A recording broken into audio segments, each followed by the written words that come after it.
After a full detail from the night before, we have bird poop. We have bugs all stuck.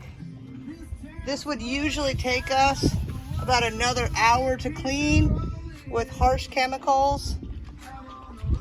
Mr. Clean erasers, which are not good for the seeds. Even sometimes some bleach. We'll take a video in just a couple minutes of us cleaning this boat. It will take us minutes, thanks to the ceramic coating for the vinyl seats from Glidecoat. Hey Joe, did that bird poop come off? Sure did.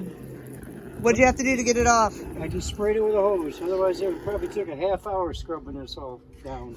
And then usually, what do you have to use to get that bird poop off? Simple green, some stuff like that.